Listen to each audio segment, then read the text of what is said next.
சென்னை எழும்பூரில் இருக்கும் மதிமுக தலைமை அலுவலகமான தாயகத்தில் வைகோ செய்தியாளர்களை சந்தித்துக் கொண்டிருக்கிறார். நேரலை காட்சிகளை பார்க்கலாம்.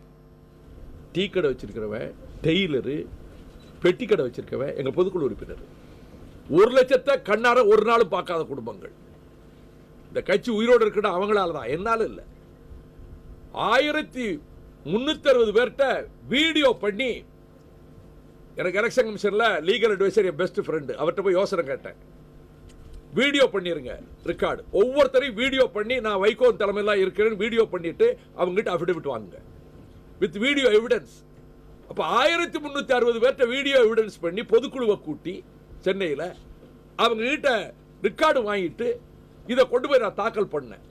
அவங்க சேலத்தில் பொதுக்குழு போட்டாங்க, போட்டி பொதுக்குழு, திமுக மந்திரிகள் கலைஞருடைய ஏற்பாட்டில் தினமலர் போட்டது. போட்டி பொதுக்குழு புஸ்வானம் ஆயிட்டு 8 காலம் மறுநாள், நான் அதை மறக்க மாட்டேன். இவங்க என்ன பண்ணாங்க தெரியுமா?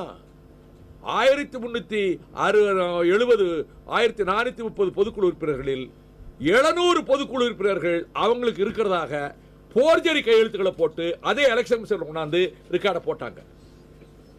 கிருஷ்ணமணி எனக்காக வாதாடினார், வழக்கறிஞர் கிருஷ்ணமணி எனக்காக வாதாடினார். என்னாச்சு தெரியுமா? அந்த 700 இதுல 630 பொதுக்குழு கையெழுத்து போர்ஜரி கையெழுத்து.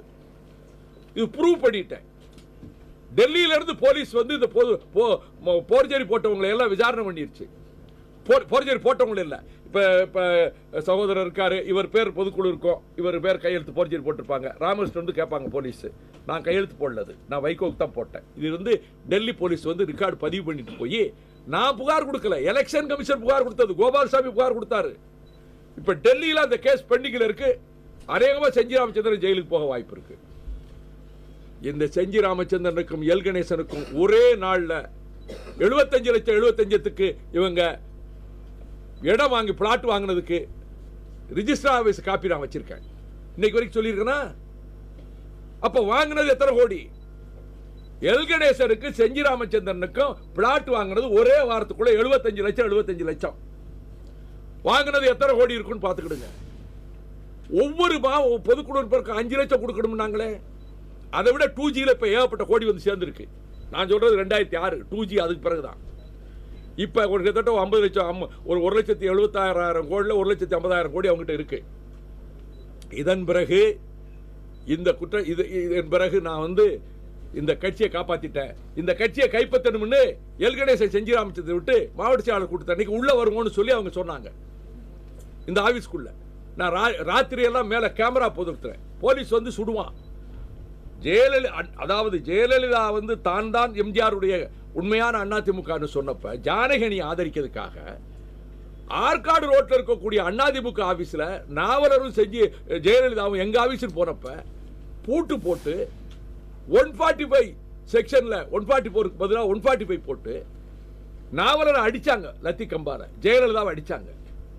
நாவலர் பார்த்து அடிக்க பாடினாரு. அண்ணாவின் தம்பி ஜெயலலிதா அடிங்கடா பாப்போம்னாங்க. பயப்பட மாட்டாங்க அவங்க. தப்பு செய்யறதுக்கும் பயப்பட மாட்டாங்க, அடிக்கும் பயப்பட மாட்டாங்க. என்ன இதே வேலை எங்க செய்ய போறாங்கன்னு தெரிஞ்சிச்சு. 24ஆம் தேதி நான் கடற்கரையில் சொல்லிட்டு வரேன். எங்க மாவட்ட செயலாளர் கூட்டினேன். நாளை மாவட்ட செயலாளர் கூட்டம். செல் கணேசனும் செஞ்சி ராமச்சந்திரனும் ஒரு கூலிப்படை கலைஞர் அனுப்பி வச்சு போலீஸ் துணையோட வந்து பூட்டு போட போறாங்க. எங்களுக்கு சொல்லி விட்டுட்டாங்க.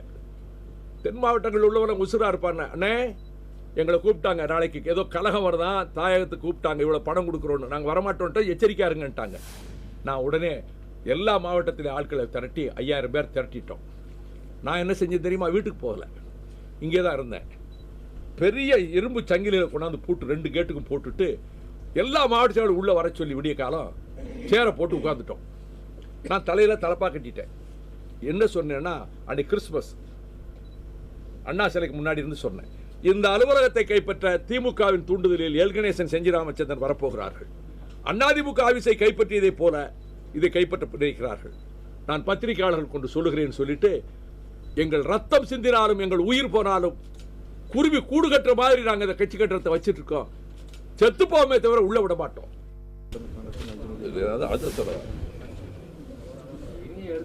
அதாவது இதனோட எவிடன்ஸ் இல்லை, எழுதி வச்சிருக்கேன். உங்களுக்கு புரியாது, பெரியார் எழுத்து உங்களுக்கு புரியாத மாதிரி எழுத்து திரும்ப எழுத்துனா அழகா இருக்கும். நீங்க ஒன்றும் கண்டுபிடிக்க முடியாது இதுல. இந்த கோல்டன் கான் வந்து எங்க கட்சியில தொழிற்சங்கத்தில் இருக்கிறார், எலெக்ஷன். அவரும் இந்த தேமுதிக மாவட்ட செயலாளரும் வியாபாரிகள் சங்கத்தில் இருக்கிறாங்க. கோல்டன் கானின் அக்கா மகளை தேனியில் கல்யாணம் செய்து கொடுத்திருக்கிறது. கோல்டன் கானினுடைய அக்கா மகளை கல்யாணம் பண்ணியவருடைய தகப்பனார் பெயர் நஜ்முதீன். அவர் ஏலக்காய் இதெல்லாம் எக்ஸ்போர்ட் பண்றார். நேற்று மாலையில் எங்களுடைய கோல்டன் கான் கட்சிக்காரருடைய அக்கா மகளின் மாமனார் திடீர்னு போன் பண்றாரு, நான் இங்க வந்திருக்கிறேன், நெல்லைக்கு அவசரமா பார்க்கணுங்கிறார். கோல்டன் கான ஒரு வேலையா வந்தேன், நீங்க வாங்க. இவர் போறாரு. உங்களுக்கு முகமது அலி ரொம்ப நண்பராமே, நீங்க வியாபாரிகள் சங்கத்தில் இருக்காங்க, நீங்க சொன்ன அவர் கேட்பாராமே, நல்ல பழக்கம் தான், நண்பர் தான். ரகசியமா ஒன்று சொல்றேன், அவரை திமுக கூட்டிட்டு வர்றதுக்கு 3 கோடி, அவரை திமுக கூட்டி வர்றதுக்கு 3 கோடி சொல்ற இடத்துல கொண்டாந்து அவர் விட்டுறணும். யார் கூட்டிட்டு வந்து விடுறாங்களோ அவங்களுக்கு 50 லட்சம், யார் கொண்டாந்து விடுறாங்களோ அவங்களுக்கு 50 லட்சம். நீங்க அதை ஏற்பாடு பண்ணுங்க. இவனுக்கு கோபம் கொந்தளிச்சு. இப்போ நாங்கள் 4 பேர் போனப்போ முன்னாடி கொடியை கட்டிட்டு பைக்கில் போனவன் கோல்டன் கான். ஒளிய தெரியாதவன் தலையாரி வீட்டில் ஒளிஞ்சான்னு நம்ம கிராமத்தில் இருக்கும். இவன் சொந்தக்காரன் வந்தான். இவர் கோவப்பட்ட உடனே 50 லட்சம் கிடைக்கல, இதெல்லாம் அரசியல், இதெல்லாம் எதுக்கு? இவர் ரொம்ப கோவப்பட்ட உடனே அப்போ சொல்லிக்காரு, இதை கோவப்படுறதுக்கு முன்னாடி புறநகர் மாவட்ட செயலாளர் தேமுதிக மாவட்ட ஜெயபாலனுக்கும் ஏற்பாடு நடந்துகிட்டு இருக்கு, அதுவும் 3 கோடி தான். புறநகர் மாவட்ட செயலாளர் ஜெயபாலனுக்கும் ஏற்பாடு இன்னொரு பக்கம் நடந்து கொண்டிருக்கிறது. இதெல்லாம் கேட்டுட்டு தான் அவன் கோவப்படுறாரு கோல்டன் கான். ரொம்ப கோபமா பேசிட்டு வெளியே வந்து முகமது அலிக்கு போன் பண்றாரு. என்ன அலி, உங்களுக்கு ஏதாவது போன் வந்ததா? ஒன்றும் வரலையே. இல்லை, உங்களை திமுக கூட்டி போறதுக்கு 3 கோடி கொடுக்கணும், அழைச்சிட்டு வரவனுக்கு 50 லட்சம்னு சொன்னாங்கன்னு எங்க சம்பந்தி நஜ்முதீன் சொன்னாரு. அது டக்குன்னு போன கட் பண்ணிட்டாங்க முகமது அலி.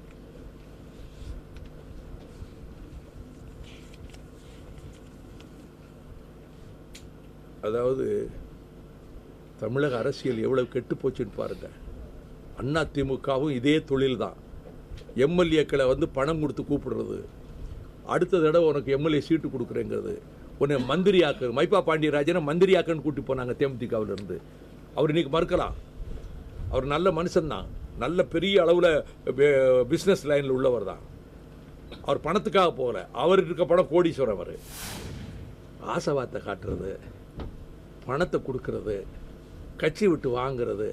அப்ப திமுகவோடு கூட்டணி வச்சா விஜயகாந்த் நல்லவர், கூட்டணி வைக்கலன்னா அந்த கட்சியை உடைக்கணும்னு இந்த சந்திரகுமார் ரீசெண்டா தான் அந்த பணப்பட்டுவாடு ஆயிருக்கும். ஏன்னா 28, 29, 30 எங்க 4 பேரோட இருந்தார். இதே 4 பேர். அவர் வந்து தேமுதிக சார்பா வீரமா பேசினார். வீரமாவா? அவர் பேசின பேச்ச கேளுங்க. கேப்டன் என்னை வந்து கூட்டத்திற்கு போகாமல் போய்விட்டாருன்னு ஒரு பத்திரிகையில் செய்தி வந்திருக்கிறது. அந்த பத்திரிகை வாசிச்சாரு. நான் இன்ன காரணத்தினால் நான் இத்தனை மணி ரயிலில் ஏதோ நாகர்கோவில் வந்து விட்டேன். சந்திரகுமார் எங்கே என்று கேட்கிறார்கள் பத்திரிகைக்காரர்கள். நான் நாகர்கோவில் வந்து விட்டேன். கேப்டன் கிணத்தில் குதிக்க சொல்லார், குதிப்பேன். குதிச்சிட்டார். நான் உடனே நான் ஒரு பைத்தியக்காரன். சந்திரகுமார் பிச்சு உதறிட்டிய பேச்சு பிரமாதம், வெல்டன். உங்க மையால பாராட்டுறீங்களா? உங்க பேச்ச கேட்டா பல வரலாறு தெரியுது. நான் எப்படிப்பட்டவன் தெரியுமா? மேடைக்கு போகும்போது எங்க கூட நிர்வாகிகளை எல்லாம் ஏற்றிட்டு கடைசியா தான் நான் மேடையில் ஏறுவேன். அது என்னுடைய பழக்கம் சின்ன பிள்ளையில இருந்து. புதுசா வந்திருக்காரு பாருங்க, கொஞ்சம் புதுசா வர கலைவாங்கல்ல. நான் 4 பேர் நாங்க தான் 8 மாசமா ரூம்மேட் மாதிரி ஆயிட்டுமே. சந்திரகுமார் வந்துட்டாரா? சாப்பிட்ற இடத்துல சந்திரகுமார் வந்துட்டாரா? ரூம் போட்டாச்சப்பா சந்திரகுமாருக்கு. இவர் வந்து பால பிரஜாபதி அடிகளாரை பார்க்கணும்னு சொன்னார் ராத்திரியில் போய். நான் சொன்னேன் திருமாகிட்ட, வேனில் பேசிக்கிட்டே போவோம் 5 பேரும், நீங்கள் டைம் இல்லைன்னு சொல்லுங்கன்னு பால பிரஜாபதி அடிகள்கிட்ட. ஐயா இன்னைக்கு வர்றதுக்கு வாய்ப்பு இல்லைன்னு நாங்கள் 5 பேரும் வேனில் ஏறணும்னு போகிறோம். அண்ணே நான் கன்னியாகுமரியில் தங்கிட்டு நாளை காலைல 10 மணிக்கு வந்துடுறேன்னாரு சந்திரகுமார். சரி, கன்னியாகுமரியில் சூரிய உதயம் பார்க்க போறார் போல் இருக்கு. பார்த்துட்டாரு உதயசூரியனை, சூரிய உதயம் பார்க்க போறார் போல் இருக்கு. சரி பிரதர், காலையே வாங்க. 11 மணி இருக்கும். எப்ப சந்திரகுமார் வந்துட்டாரா? இப்பதான் வந்தாரு. நான் இந்த கோர்ட்ல இந்த சேவகன் இன்னார் பேரை சொல்லி 3 கூப்பிடுவோம் பாருங்க, அது மாதிரி. அது அக்யூஸ்ட கூப்பிடுறது, இது அக்யூஸ்ட் தானே பணம் வாங்குறது. 3 நாள்ல பேசுற பேச்ச பார்த்தீங்கன்னா, ஜெயலலிதாவை அட்டாக் பண்ணாரு, கலைஞரை அட்டாக் பண்ணாரு. நான் கூட கேப்டன்ட்ட சந்திரகுமார் பிரமாதமா பேசினாருங்க. இப்ப இவ்வளவு பேசிட்டு இவ்வளவு நேற்று கதை எடுத்து விடுறாரு. பச்சை துரோகம் யாது. இதை விட நீ பால்ல விஷத்தை கொடுத்து விஜயகாந்துக்கு விஷத்தை கொடுத்துருக்கலாம், நீ சோத்துல விஷத்தை போட்டிருக்கலாம். போடுவீங்க நீங்க இந்த மாதிரி ஆளுங்க. நாங்க நம்பினவனுக்காக தலையை கொடுப்போம், நம்பினவனுக்காக உயிரை கொடுப்போம். இந்த மாதிரியான கீழ்த்தரமான ஈனத்தரமான வேலை, இதை ரொம்ப கடுமையான வார்த்தையில் சொல்லணும்னா வேறொரு தொழில் இருக்கு, அந்த தொழில் செய்யலான்னு சொல்லலாம். என் மேல ரொம்ப பிரியமான டிவிகள் பாலிமர் மாதிரி 2-3 டிவி இருக்கு. அவங்க இதை எடுத்து போட்டு உலகம் பூரா டேமேஜ் பண்ணிடுவாங்க. பயப்பட வேண்டி இருக்குல்ல உங்களுக்கு.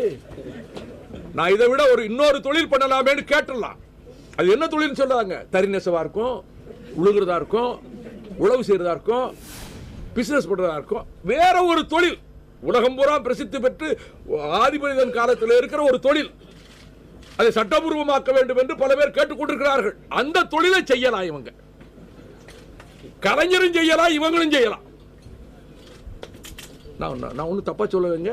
அவரு நாதஸ்வரம் வாசிக்கக்கூடிய தொழிலும் தெரியும், அதனால சொன்னேன். நீ ஒண்ணு இழிவா சொல்லியாங்க, உலகத்தின் தலை சிறந்த இசை தமிழிசை, அதுக்காக உயர்வா சொல்றேன் அண்ணன் கலைஞர். இன்னொரு பிரச்சனை மிக முக்கியமானது. 29ஆம் தேதி, மார்ச் 29ஆம் தேதி சேலத்தில் ஒரு பொதுக்கூட்டத்தில் நாகராஜன் என்ற ஒரு தலைமை கழக பேச்சாளர் திமுக மேடையில் பேசியிருக்கிறார். அவர் பேசும்போது பலவற்றை சொல்லிவிட்டு வந்து, இறை தூதர் நபிகள் நாயகத்துக்கு பிறகு இந்த முஸ்லிம் இனத்தை பாதுகாக்கின்ற இறை தூதராக கலைஞரைத்தான் முஸ்லிம்கள் நம்புகிறார்கள் என்று சொல்லப்படுகிறது. இறை தூதர்கள் நிறைய பேர் உண்டு, நபிகள் நாயகம் தான் இறுதி தூதர்.